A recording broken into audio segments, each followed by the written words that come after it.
하나님은 꿈으로 다가오신다. 꿈 너머의 꿈 첫 번째 설교 제목 정해놓고 묵상하는데 생뚱맞게 이런 말이 떠올랐습니다. 그녀의 자전거가 내 가슴 속으로 들어왔다. 오선전이죠. 제가 찾아보니까요, 그런 아주 맑은 가을날 이 눈부신 햇살 단풍 아래서 이렇게 첫사랑, 첫눈에 반하는 사랑이 싹 찾아오는 이런 하나님의 꿈이 우리에게 그런 식으로 다가올까요?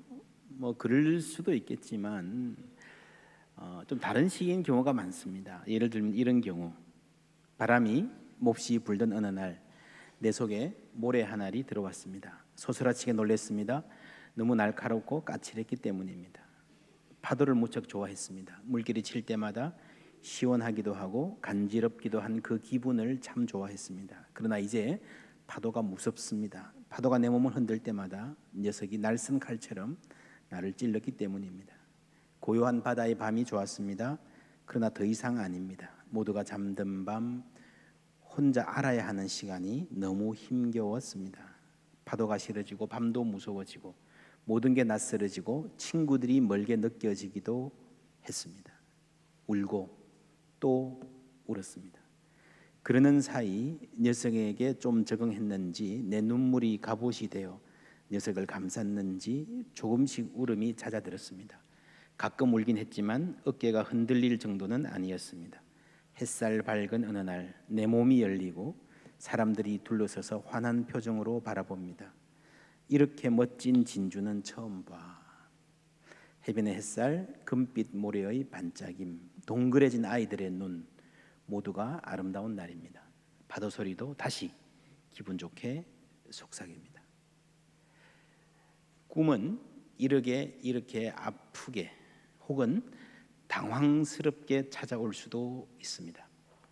우리는 성경이 전하는 이야기를 복음, 굿뉴스, 좋은 소식이라고 합니다. 성경은 좋은 소식의 책입니다. 그 중심에 복음서가 있습니다. 예수님의 이야기 4편, 그리고 다른 모든 책들도 하나하나가 작은 복음입니다. 출애굽기도 복음이고 사도행전도 복음이고 느헤미야도 복음, 작은 복음들입니다. 그런데 이 복음의 이야기 하나하나를 보면 그 전체는 굿뉴스인데 시작은 배드뉴스, 좋지 않은 소식, 심지어 잔혹하고 끔찍한 소식으로 시작하는 경우가 많습니다. 신약 성경의 첫 책 마태복음, 우리를 구하러 예수님이 오셨다는 그 기쁜 소식은요, 2살 아래의 사내 아이를 다 죽여버리는 끔찍한 이야기로 시작됩니다. 아이들의 울음, 비명, 부모들의 통곡, 출애굽기도 마찬가지입니다.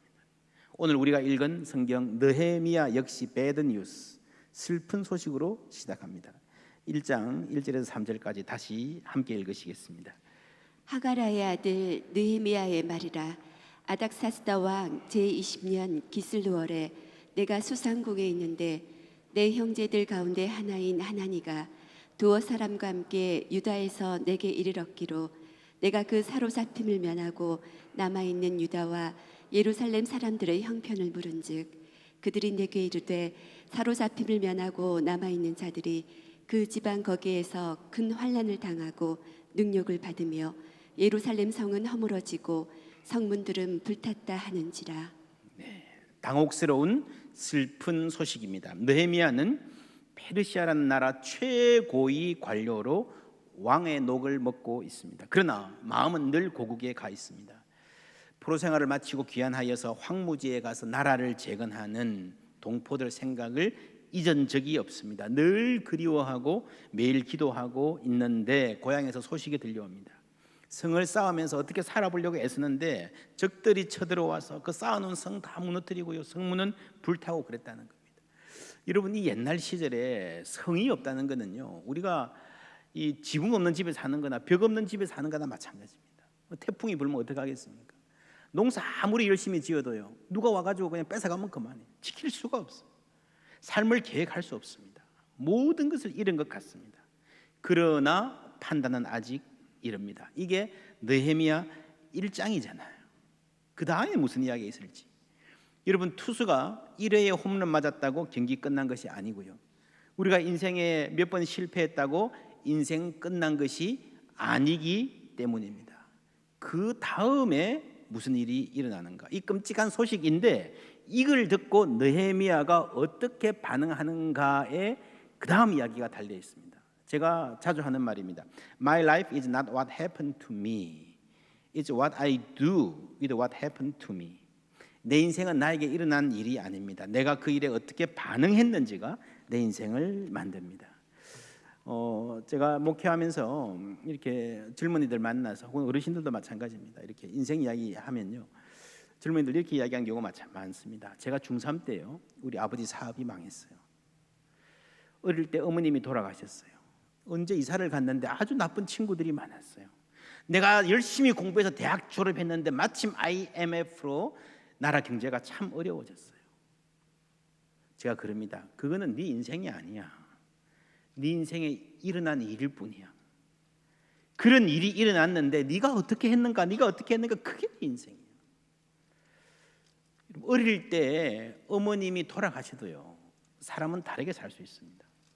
지금부터 어떻게 사는가에 달려 있습니다. 이 짧은 부분이지만요, 세 가지 중요한 인생의 차원이 있습니다. 첫 번째는 생존, survival입니다. 두 번째, success죠. 근데 그게 전부가 아니에요. 너는 많은 사람을 살리는 사람이 될 거다. 성공이 다가 아니란데 그 다음이 있다는 거죠. 정말 놀라운 이야기입니다. 사실 모든 위대한 이야기는 공통점이 있습니다. 성경의 이야기는 더욱 그러합니다. 저는 이 대목을 보면서 창세기 말씀이 생각났습니다. 창세기 50장에 나오는 말씀 함께 읽겠습니다.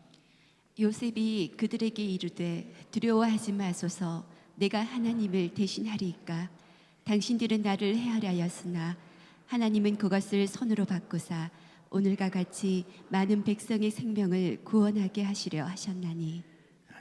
아멘. 요셉도요, 구덩이에 던져졌다가 노예로 팔렸다가 모함으로 감옥에까지 갇히는 이 서바이벌이 쉽지 않았습니다. 어떻게든 살아야 된다. 처절한 투쟁이 있었습니다. 근데 그렇게 신실하다 보니 어느새 success, 성공하게 되었습니다. 제국의 총리가 되었습니다. 그런데 결론은요, 그게 전부가 아니라는 거죠. 많은 백성의 생명을 구원하게 하시려는 하나님의 뜻, 인생의 의미, significance가 있다는 겁니다.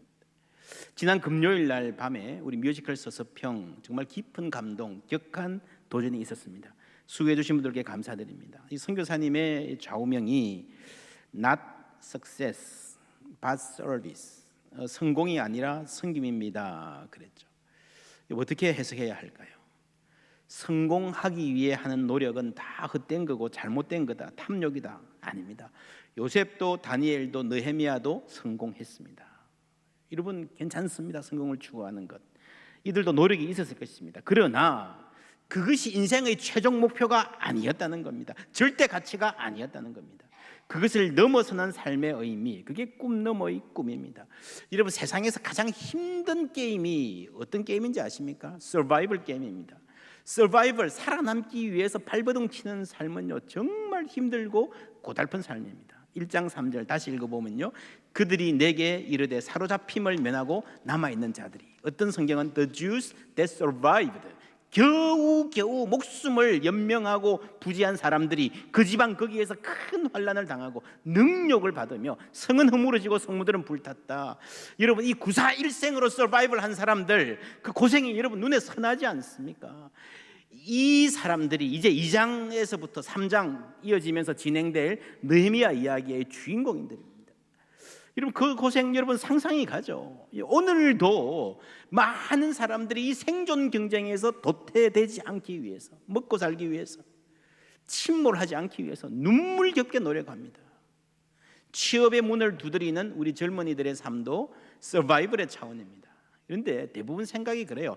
일단 서바이벌하고 생존하고 취업해놓고 그 다음에 의미니 뭐니 찾자 해서 서바이벌에만 몰두하는 거예요. 그 다음에 성공하고요, 성공하고 나서 좀 더 숨 돌릴만 하면 인생의 의미를 찾아보자, 그렇게 생각합니다. 맞습니까? 아니에요. 인생 다 갑니다. 느헤미야가 황제의 허가를 얻어서 예루살렘으로 향합니다. 그리고 이 사람들, 겨우 서바이벌 하려고 노력하는 사람들 데리고요, 성벽을 짓습니다. 뿐만 아니라 말씀으로 부흥을 일으킵니다. 그리고 어떻게 살아야 할지를 가르치는 거예요. 율법의 말씀을 따라서.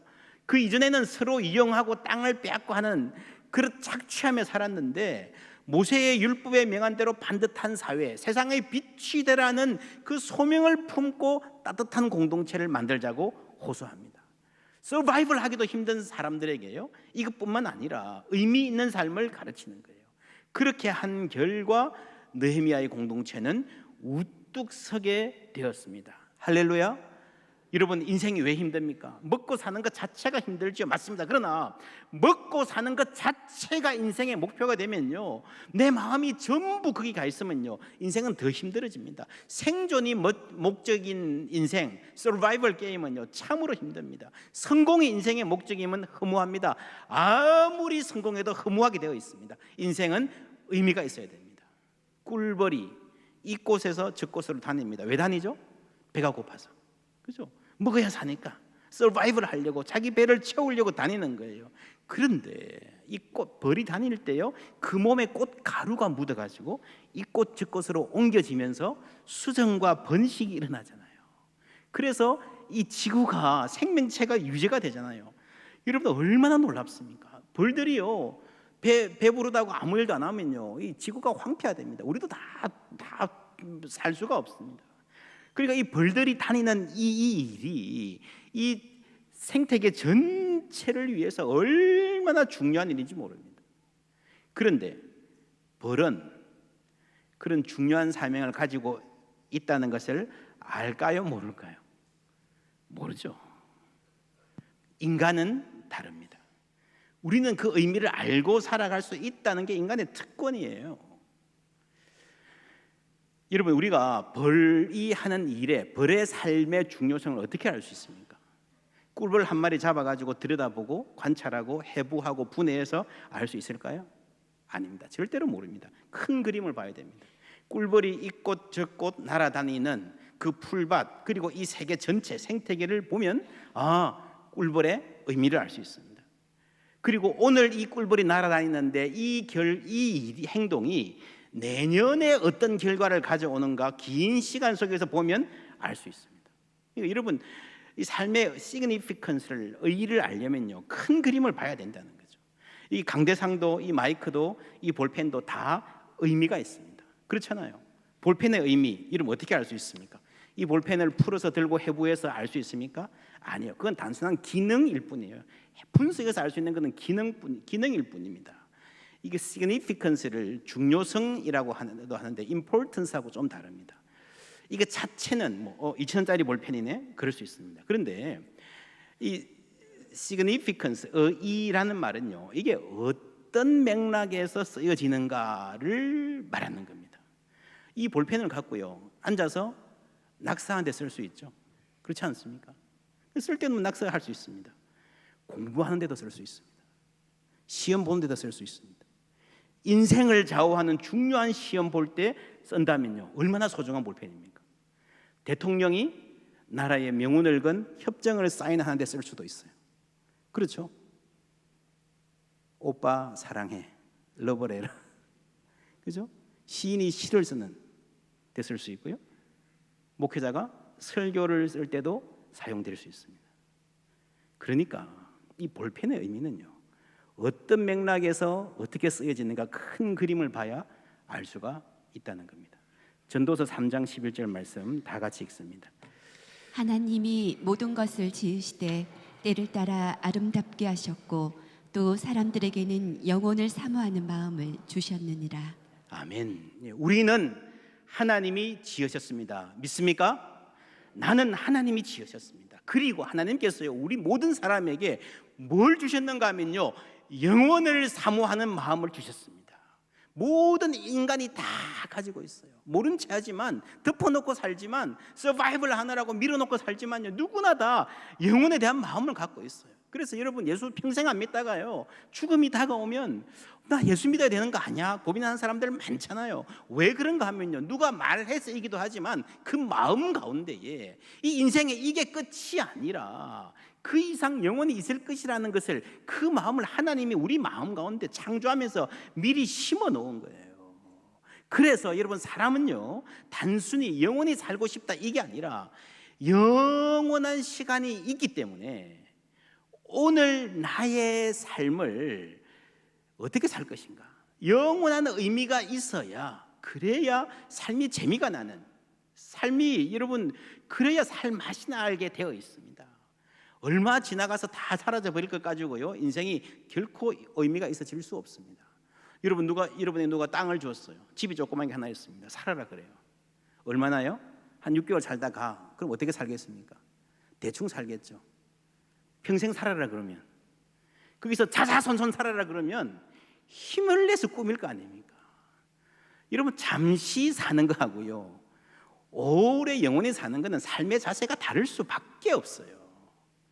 요즘에는 SNS가 발달돼서 조금 달라졌지만 예전에는 그랬습니다. 지방에서 서울로 가가지고요 배가 고파서 서울역 앞에 식당에 가면요 그 서울역 근처에 있는 식당들이 그렇게 맛이 없어요. 불친절하고. 왜요? 다 뜨내기 손님이니까, 다시 안 볼 거니까. 관광지 가도 그랬잖아요, 그렇죠? 그래서 꽤 많은 사람들은 관광지 가가지고 지역민들 가는 동네 식당, 기사식당 이런 데 찾아갑니다. 가끔씩 그럴 때가 있어요. 이 관광지에 유명한 2만 원짜리보다 기사식당 7천 원짜리가 훨씬 더 만족스러울 때가 있습니다. 그렇잖아요. 무슨 차이입니까? 관광지 식당은요 한 번 보고 말 사람들 대상이에요. 동네 식당은요 오래오래 봐야 될 사람 대상이에요. 그러니까 국밥을 한 그릇 만들어도요 그 자세가 차이가 날 수밖에 없습니다. 여러분, 인생 얼마나 남았습니까? 20, 30년, 5, 60년? 아니에요. 우리는 영원히 살 사람들인 줄 믿습니다. 그래서 여러분, 이 세상이 전부라고 생각하며 사는 사람들과 인생의 의미를 받아들이는 자세가 다를 수밖에 없습니다. 다를 수밖에 없어요. 영혼을 아는 사람은 다를 수밖에 없어요. 많은 사람들이 그래요. 태어나서부터 인생의 목표, 어릴 때 열심히 공부해서 좋은 대학 가서 좋은 직장 얻고요, 돈 많이 벌고요. 그래서 여러분, 좋은 직장에 가면 그 직장에서 삶의 의미를 발견할 수 있을까요? 저는 사회 가면서 그런 고민 참 많이 나누었습니다. 젊은이들이 미국까지 와서 정말 좋은 직장 갔어요.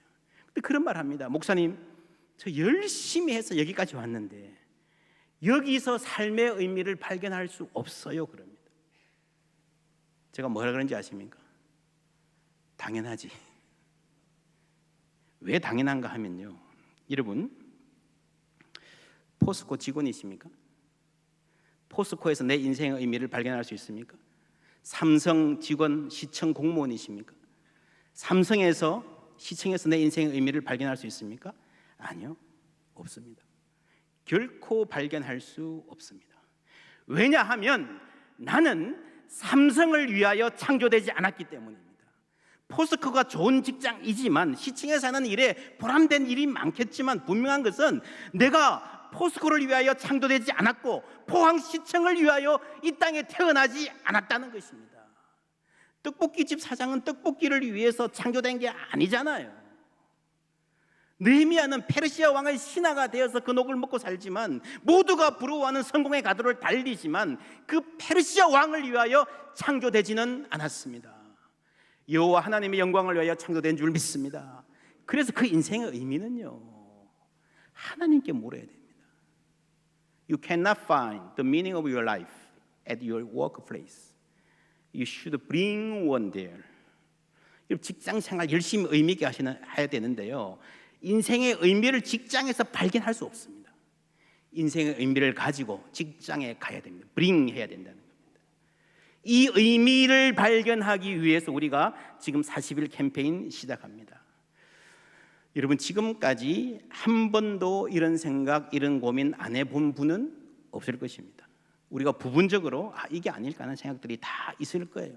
다들 나름의 대답을 갖고 계실 겁니다. 문제는 그게 여기저기 막 흩어져 있다는 거예요. 이건가 저건가, 이것도 괜찮은 것 같은데 저거 같기도 한데, 혹은 이것이다 싶은데요, 흐릿한 경우, 그래서 확신이 없는 경우가 많습니다.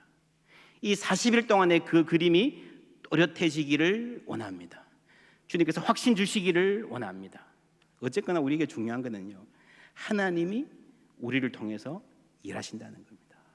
하나님 우리 한 사람 한 사람 사정을 아시고 돌보시고 필요한 때에 때를 따라 돕는 은혜를 주신다는 것입니다. 저는 새벽기도회에서 받은 은혜가 참 많습니다. 목사님 저도 그런데요 하시는 분들 많으실 거예요. 저는 우리 교회 새벽기도 오면 앞에 새벽에 하나님이 도우시리로다 써놨는데요. 막 때로는 그 구절을 보고 막 가슴이 찌릿찌릿해요. 제가 새벽기도에 받은 은혜가 많았어요.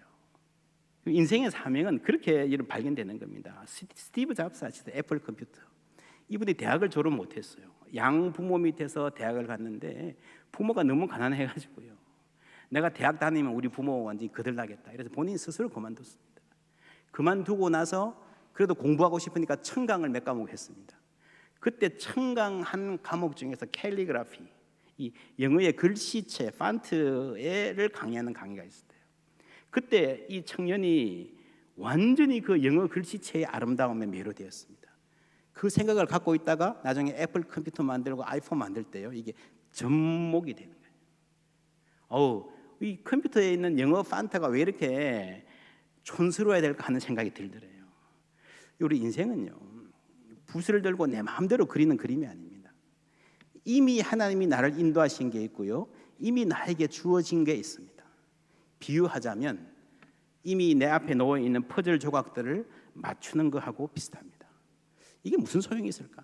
이게 어떤 그림의 소용이 있을까? 잘 모르지만 하나님의 은혜로 여러분, 하나님의 은혜를 주시면요, 이게 어느 순간에 맞추어지는, 모든 것이 합력하여 선을 이룬다는 게 내 인생의 그때 경험이 이런 거였구나. 어떤 분은요, 그냥 취직이 안 되고 기다리다가 어디 가서 잠시 일했는데, 그냥 억지로 일했는데 거기서 평생 사업 아이템을 얻은 경우도 있고요. 평생의 비전을 발견한 사람도 있습니다. 그게 모든 것이 합력하여 선을 이루신다. 하나님의 높은 지혜에서 나오는 것인 줄 믿습니다. 내일부터 우리 새벽기도 29일 동안 특별 새벽기도 시작합니다. 첫날부터 태풍이 온다 그래서 걱정은 좀 되지만 주님께 맡깁니다. 내일 새벽이면 피크는 지나갈 것 같지만 첫날부터 비를 뚫고 오시면 그 다음부터는 좀 더 쉽게 올 수 있지 않을까요? 내일 새벽에 오시면 퍼즐을 나누어 드릴 겁니다. 근데 전체를 나누어 드리는 게 아니고 한 조각만 드릴 거예요. 그 다음 날 오면 두 번째, 그 다음 날 오면 세 번째, 이렇게 해서 29번째 새벽기도 되는 날에, 그날이 꿈 너머의 꿈 40일째 되는 목요일이 될 텐데 전체 그림이 완성될 것입니다. 이렇게 하는 데는 두 가지 이유가 있습니다. 하나는요, 새벽기도 열심히 하겠다 결심하신 분들 돕기 위해서입니다. 열심히 나오시다가 한 23일쯤 되는 날에 오늘은 피곤한데 가지 말까 할 때 퍼즐을 맞춰야지 생각해서라도 벌떡 일어날 수 있지 않을까 하는 기대가 있습니다. 이런 무슨 일을 이루면요, 결심이 있어야 되고요, 하나님 은혜를 주셔야 됩니다. 서로 열심히 합시다. 격려하고 돕는 게 필요합니다. 그런데 그게 조금 부족할 때에 이 퍼즐의 힘도 보태고 싶은 겁니다. 여러분, 우리 아이들도요, 이렇게 달력을 만들었습니다. 전체 주제를 다 넣어서요, 매일매일 체크하게 되어 있습니다. 여러분도 오늘 받으셨죠? 이런 핸드북, 요거는 아이들용 핸드북입니다. 핸드북 보시면서 묵상하시고 설교 시간에 새벽에 와서 적기도 하시고요, 개인 묵상 노트 적으시면, 체크하시면 도움이 될 것입니다. 혹시 기간 중에 불가피하게 출타해야 되거나 교회 나오기 힘드신 분들 계시면 이번에는 이 새벽기도를 유튜브로 실시간 중계도 할 예정입니다. 그래서 거기서 여러분 출석 체크도 하시고 하실 수 있습니다. 저도 기간 중에 부흥회 인도하러 가야 하는 일정도 있고요, 조금 출타할 일이 있습니다. 그래서 이번 부흥회는 새벽기도는 인도 안 하기로 그 교회에 양해를 구했습니다. 제가 우리 교회 새벽기도 유튜브로 참여해야 됩니다. 여러분 각각 맡은 상황에서, 주어진 상황에서 결단하고 최선을 다하는 가운데에 하나님 은혜 주실 줄 믿습니다.